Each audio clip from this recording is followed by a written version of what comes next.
Lakers inaasam ang 7th straight win against Pelicans. Muling pinataob ng Lakers ang Clippers sa score na 102-108 upang kumpletuhin ang kanilang 6-game winning streak at pumapangalawa sa Western Conference standing. Pinaunahan ni Luka Doncic ang Lakers with 29 points, 6 rebounds, 9 assists, 2 steals at 5 3-pointer. Si LeBron naman ay gumawa ng 17 points, 5 rebounds at 9 assists, subalit kinapos ng 1 puntos para maging kauna-unahang player na umabot ng 50,000 career points kasama na ang regular season at playoffs.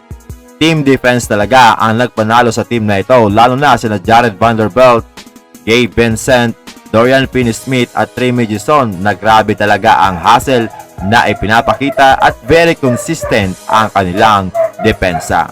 Nanalo ang Lakers kahit wala si Austin Reeves at itong si Rui Hachimura, pero ayon nga kay Dorian Finney-Smith, pinapakita lamang daw nito kung gaano sila kalalim as a team.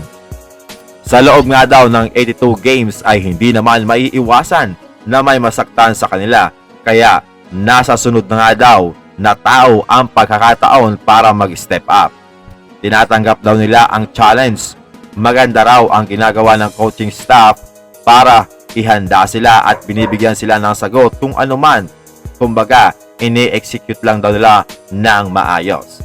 Nako, kapag ganito talagang mahirap makalaban ang Lakers, lalo na ayon pa kay Luka Doncic, unti-unti na siya nakakabalik sa kanyang dating laruan at nagiging komportable na sa Lakers.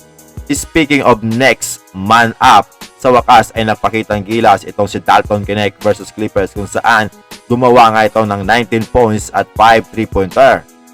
After nang bumalik si Dalton Knecht sa Lakers nang mabigo ang trade sa Hornets, ay napakaalat ng naging shooting nito at limitado lamang ang kanyang playing time. Ayon kay Dalton, gusto niya lang daw maging consistent para sa team at gawing madali ang lahat para sa kanyang mga ka-teammates. Ayon naman kay Gabe Vincent, si LeBron na nga lang daw ay malaking problema na. Idagdag mo pa si Luka Doncic, talagang napakalaking problema sa opposing team at nagkakaroon sila ng mga open looks. Ayon pa kay Vincent, talagang naglalaro sila ng matindi. Naglalaro daw sila ng unselfish basketball at halos lahat daw sa kanilang team ay nauunawaan na ang kani-kanilang role at assignment. Nako, kapag ganito plus walang ego, siguradong mas magiging delikado ang Lakers lalo na sa playoffs.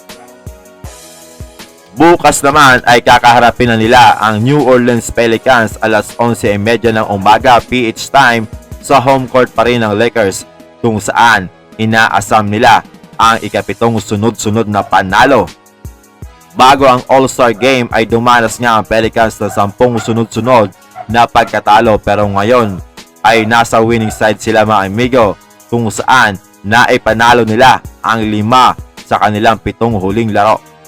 Maganda rin ang ipinapakita ni Kelly Olynyk para sa Pelicans kung saan sa last game nito versus Utah Jazz ay umiscore ito ng 26 points at si Zion naman ay talagang halimaw din ang nagiging performance. Gumawa siya ng 20 points at tumulong pa si CJ McCollum na may 25 points.